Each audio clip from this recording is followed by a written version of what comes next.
Pemirsa, urgensi program bela negara yang akan diwujudkan oleh pemerintah pada tahun 2016 nanti dipertanyakan banyak pihak.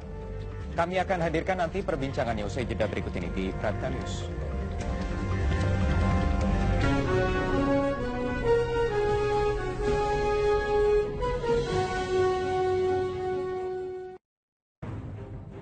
Kita harus infiltrasi menuju gudang, kemudian menuju ke lokasi target. Laksanakan.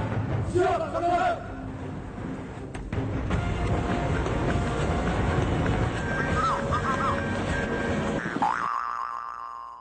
Randy, nei. Ya, Ki Ayam. Ini cuma main-main. Kalau mau tayang beneran, tonton Target Operasi setiap Senin jam 9 malam. Seringkali alam jadi korban keserakahan manusia. Kebijakan pangan belum berpihak pada produk lokal. Sudah sewajarnya koruptor dihukum seberat-beratnya. Banyak yang tidak bisa sekolah karena pendidikan mahal. Hukum tajam ke bawah, tumpul ke atas. Bagaimana pemerintahan baru menyikapinya? Ikuti Kupas Ketujuh setiap Senin jam 8 malam. Rindu rumah? Saya rindu. Seperti yang mengerimkan saja kan. Belajar dari anak sebenarnya. Apa itu sodomi dia nggak ngerti. Memang kerja seperti ini sebenarnya sakit sekali. Sama aja, dosa itu Allah yang tahu. Ibu pernah menyantet orang tidak? Di pembunuh bayaran. Kalau nggak terpilih. Makanya Jupe memang menjadi manajernya. Mengungkap jutaan cerita dari sisi yang berbeda. Sudut Pandang bersama Vivi Alaida Yahya setiap Minggu jam 10:30 malam.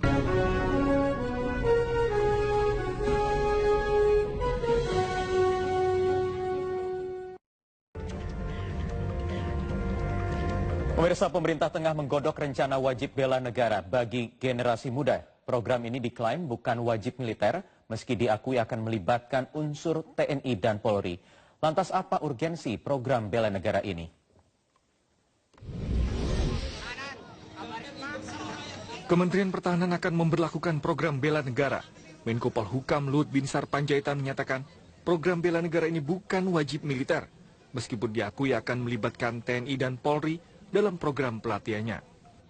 Bela negara akan lebih difokuskan mendisiplinkan generasi muda dan menghindarkan mereka dari pengaruh negatif. Sasaran program ini mulai dari pelajar, mahasiswa, hingga warga sipil dari berbagai profesi. Pengkaderan atau perekrutan program bela negara akan dimulai tahun ini dan ditargetkan akan ada 100 juta kader bela negara dalam 10 tahun.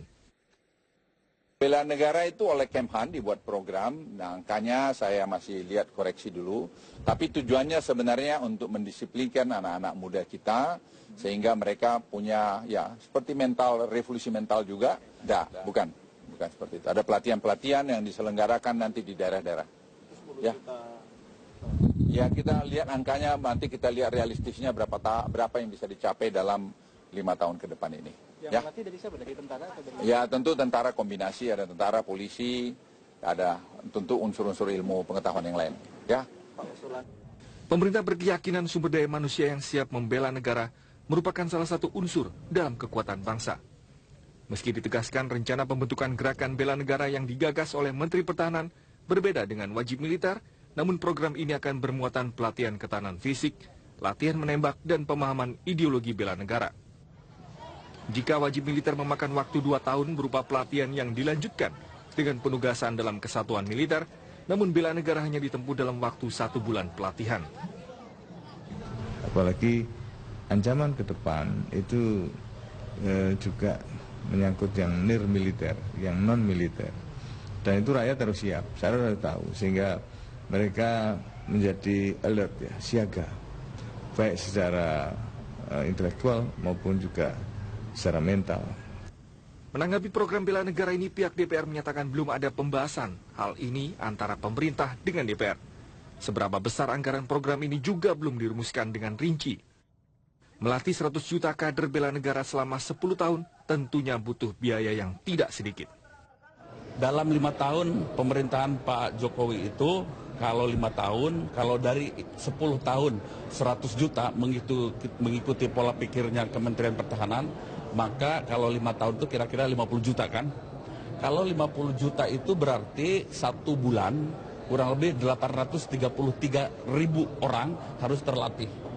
Nah itu cukup berat. Salah satu negara yang melakukan program wajib militer adalah Korea Selatan. Namun tentunya kondisi ancaman pertahanan antara Korea Selatan dengan Indonesia jauh berbeda. Menurut Undang-Undang Nomor 3 Tahun 2002 tentang Pertahanan Negara memang diatur setiap warga negara wajib berperan serta dalam usaha pembelaan negara. Pemerintah seyogyanya tidak terkesan memaksakan program ini bagi warga. Pemerintah juga harus menjelaskan kepada publik arah dari program bela negara ini. Elemen-elemen pertahanan sipil di masyarakat sebenarnya sudah ada, baik dalam bentuk hansip atau juga linmas. Memperkuat organisasi pertahanan rakyat yang sudah ada bisa juga menjadi alternatif bela negara.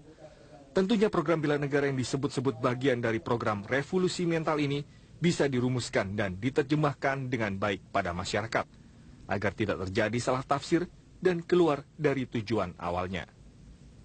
Tim Liputan, Metro TV. Ya, lantas seberapa mendesak program bela negara ini harus diterapkan dan apa bedanya program ini dengan program wajib militer yang dianut oleh sejumlah negara? Kami akan mengulasnya langsung dengan sejumlah narasumber yang sudah hadir di studio. Bersama kami ada Wakil Ketua Komisi 1 Bidang Pertahanan DPR, Hanafi Rais. Selamat malam Mas Hanafi. Selamat malam Mas Wahyu. Terima kasih sudah hadir, dan juga ada pengamat politik yang juga akademisi Karim Suryadi. Prof Karim, selamat malam. Ini yang nanti juga akan memframing atau memberi gambaran apakah memang layak bela negara ini atau cukup dengan apa yang sudah diajarkan melalui kurikulum pendidikan dari tingkat sekolah dasar. Dan juga nanti bergabung bersama kami dari luar studio ada Kepala Pusat Komunikasi Publik Kementerian Pertahanan Brigjen Jundan Eko Bintoro. Selamat malam Pak Jundan. Selamat malam Mas Wahyu. Ya, Pak Jundan. Ya, terima kasih sudah bergabung bersama kami. Saya ingin langsung ke Anda, apa sebenarnya konsep bela negara ini Pak Jundan? Ya, betul seperti Mas Wahyu sampaikan bahwa nanti tanggal 19 Oktober ini secara serentak akan dibuka di 45 kabupaten dan kota tentang pembentukan kader bela negara.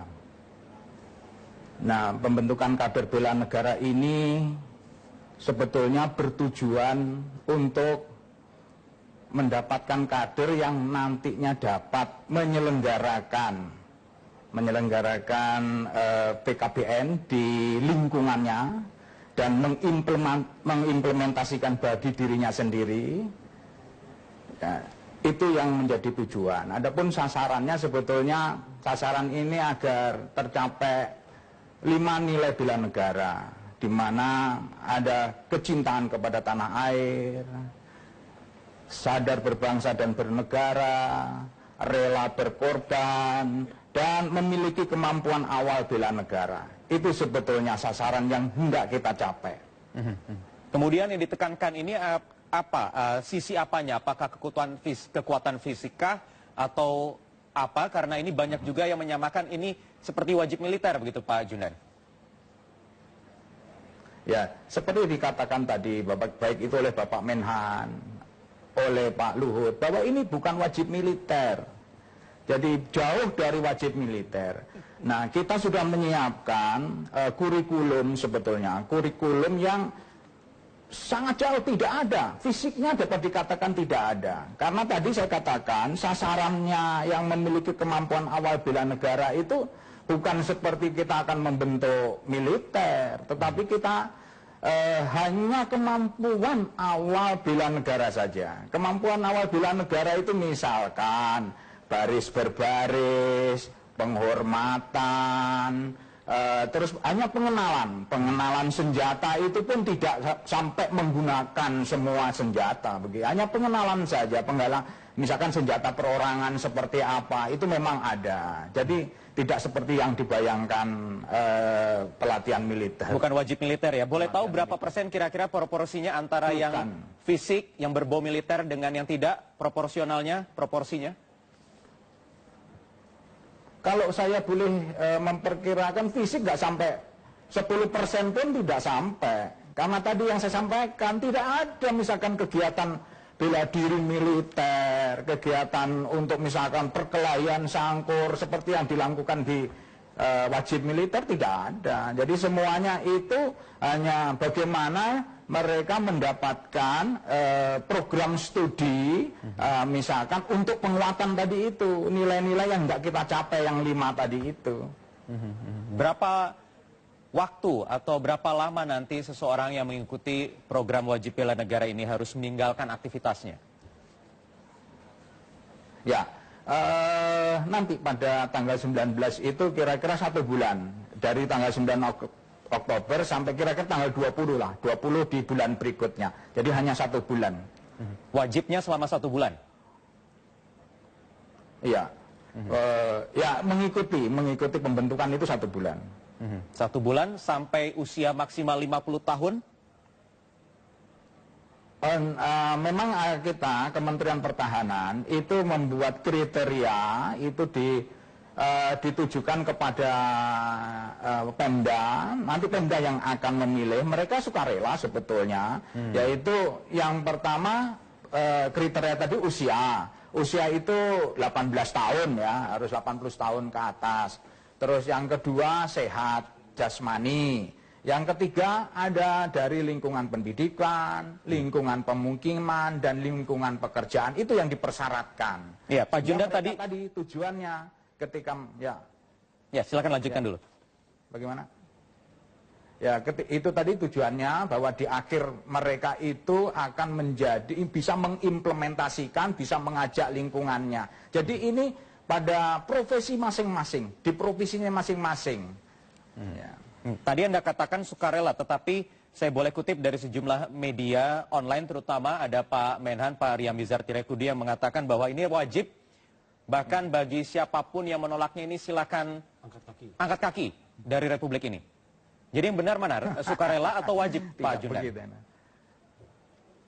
Ya tidak, itu hanya sukarela sebetulnya, tidak diwajibkan kita harus menunjuk seseorang, menunjuk secara spesifik orang ini siapa, tidak. Kita memberikan tadi kriteria hanya itu. Yang menentukan adalah karena kita kerjasama dengan pemerintah daerah itu ada di Kesbangpol. Oke, baik Pak Jundan, kita tahan sebentar, nanti saya akan tanyakan juga konfirmasi bagaimana DPR sikapnya dan juga ada Prof. Karim Suryadi akan menanggapi. Tetapi usai jeda berikut ini kami akan kembali lanjutkan perbincangan di Prime Time News.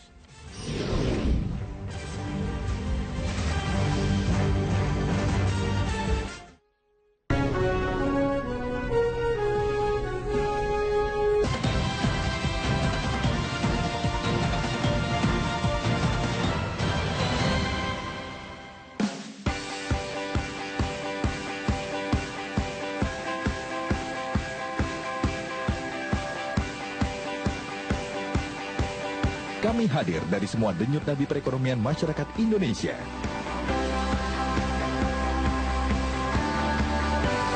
Dapatkan informasi terkini ekonomi dan bisnis Indonesia juga luar negeri dalam Metro Bisnis. Senin hingga Jumat jam 10 pagi dan jam setengah 3 sore. MetroTVNews.com, sumber informasi terpercaya Anda. Lewat jaringan yang terintegrasi, berita-berita pilihan kami analisis dengan tajam. Ratusan berita kami produksi setiap hari untuk Anda nikmati kapanpun dan dimanapun, termasuk live streaming dan sosial media kami. Dengan pilihan 3 bahasa, MetroTVNews.com bisa diakses apapun device Anda. Anda juga bisa mengirim informasi berguna bagi masyarakat. Kami pilih lalu sebarluaskan ke jaringan media kami. MetroTVNews.com, News Video Portal.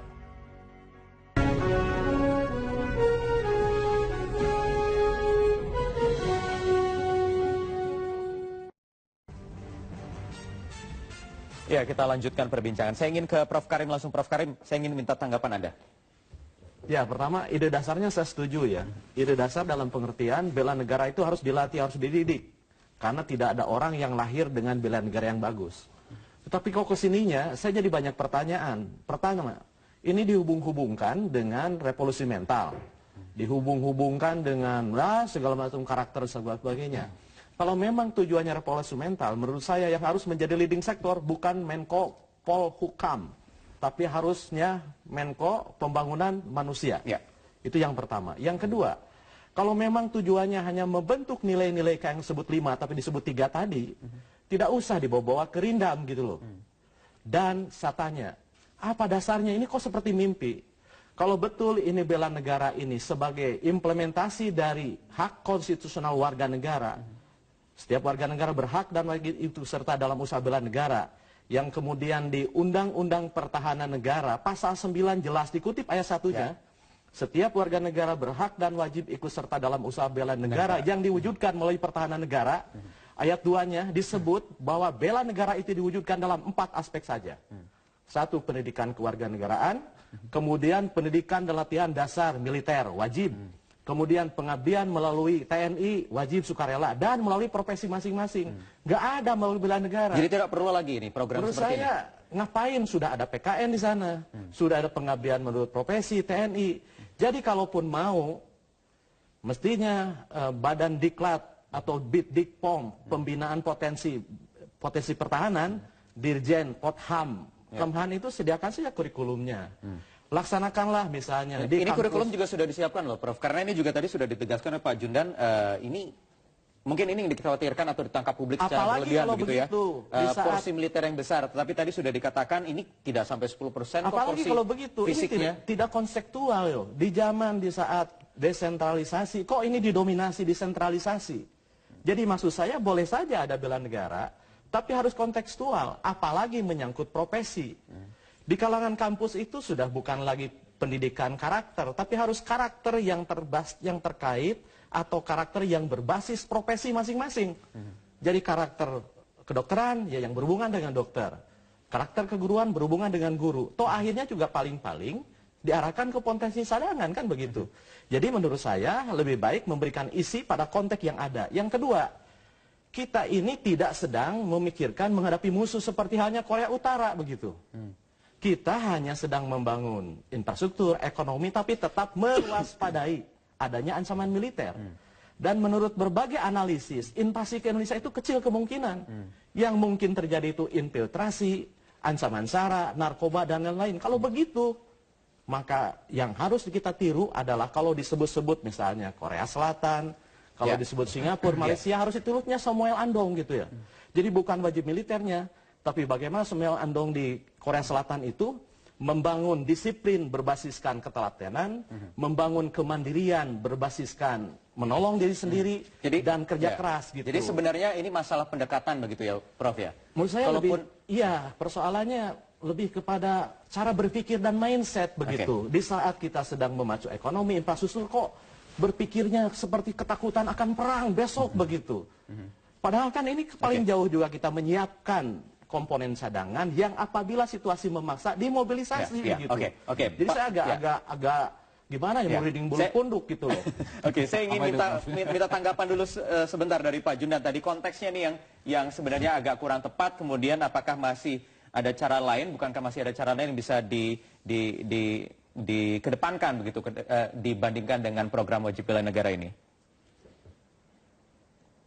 Ya, ini memang benar, Prof, bahwa ini tidak menghadapi bahwa pendidikan bela negara ini tidak disiapkan secara fisik untuk menghadapi ancaman. Bukan itu yang menjadi pemikiran kita untuk sasarannya itu, tetapi bagaimana yang dididik ini nanti di profesinya masing-masing. Tadi kalau 5 nilai tadi, selain 5 nilai itu ada, yaitu bagaimana mereka untuk memiliki sikap disiplin yang bagus, terus mampu bekerja sama di lingkungannya itu kira-kira yang sasaran yang lain yang akan dicapai. Jadi bukan untuk menghadapi musuh ancaman konvensional begitu, tidak, tetapi kan ada ancaman non militer sesuai dengan tugas pokok fungsi masing-masing. Kalau tidak ada, apakah memang urgensinya dibutuhkan sesegera mungkin sehingga nanti 2016 harus segera diimplementasikan, Pak Jundan? Ya, memang kita berpandangan harus kita laksanakan misalkan di tahun ini, itu sejumlah yang tadi saya sebutkan 4.500 itu harus bisa menjadi penyelenggara nanti untuk di tahun-tahun berikutnya. Oke, saya ingin ke Mas Hanafi, ini mitra kerja pemerintah DPR terkait rencana program bela negara. Bagaimana? Jadi program bela negara itu yang kami ketahui di DPR ketika kita sampai rapat dengan Menteri Pertahanan misalnya sebagai mitra, itu program ini sebenarnya tiap tahun sudah ada. Ya, jadi kisarannya kalau tidak keliru kurang lebih 100 miliar per tahun. Ya. Anggarannya 100 miliar per tahun untuk bela negara? Ya, itu rutin itu, sudah terjadi ya beberapa tahun ini dan termasuk juga tahun ini setiap kali raker. Bentuk kegiatannya apa? Nah, bentuk kegiatannya memang seperti yang disampaikan oleh Pak Junan tadi itu, baris berbaris, training, mungkin juga pelatihan dan lain sebagainya gitu. Dan selama ini fine-fine saja, tidak ada masalah.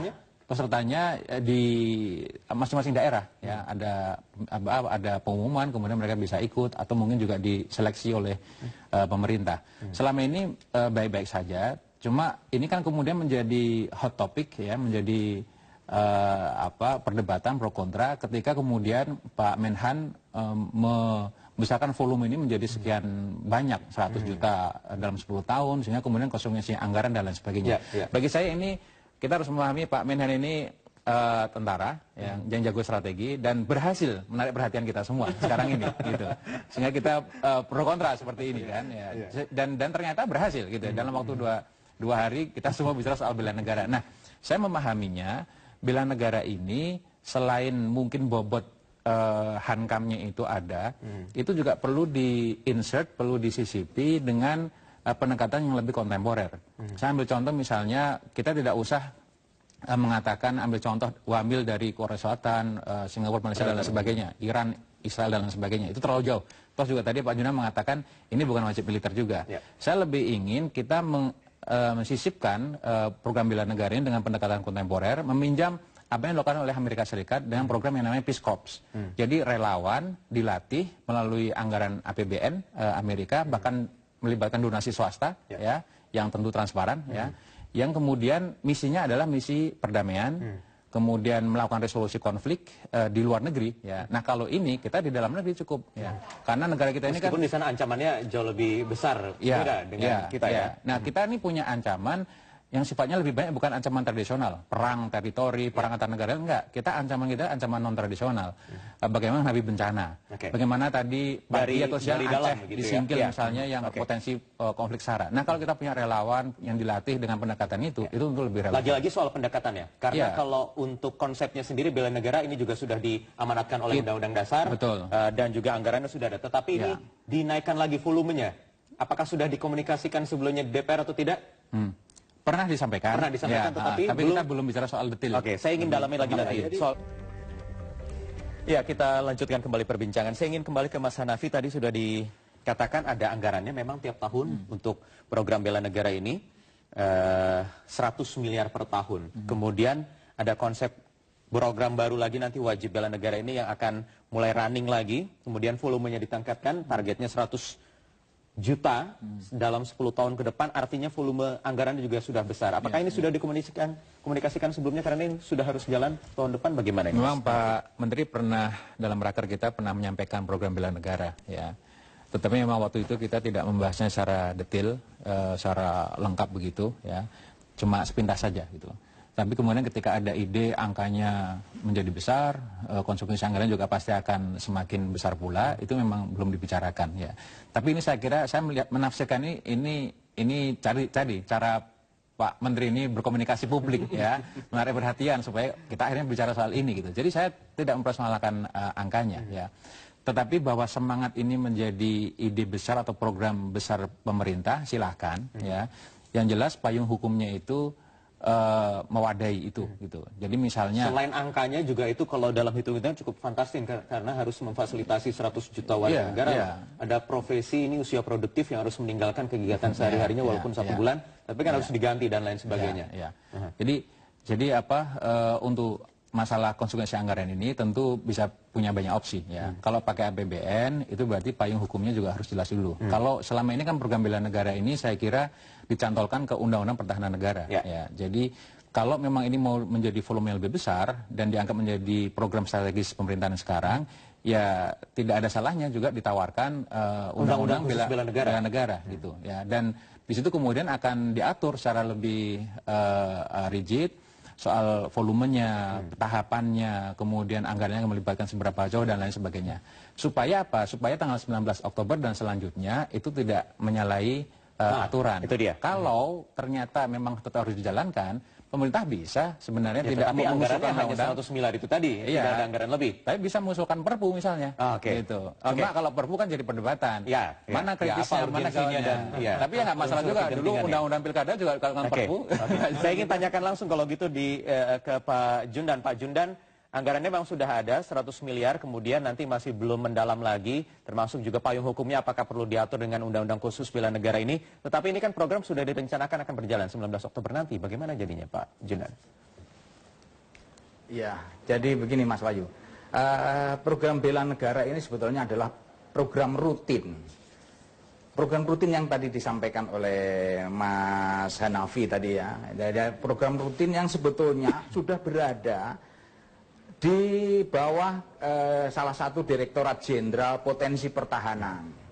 Hanya sekarang ini sebetulnya dialihkan dan lebih spesifik untuk membentuk yang 100 tadi. 15 tahun ke belakang, yang 15 tahun dari mulai yang lalu, 15 sampai sekarang, itu sebetulnya sudah ada kader bela negara itu sejumlah 67 juta. Ya, ini 67 juta, makanya ada dua program, yaitu program reguler dan program khusus. Program reguler itu ada mendidik kader bela negara tadi, kira-kira kita hanya sekitar 33 juta lah. Nah, sedangkan program khusus itu sekitar 67 juta tadi yang saya sampaikan, berdasarkan data yang ada itu. Nah, itu yang akan melalui program khusus yang waktunya hanya pendek.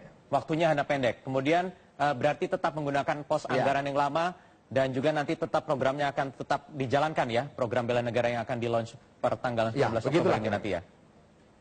Oke. 19. Oke, baik. Prof Karim?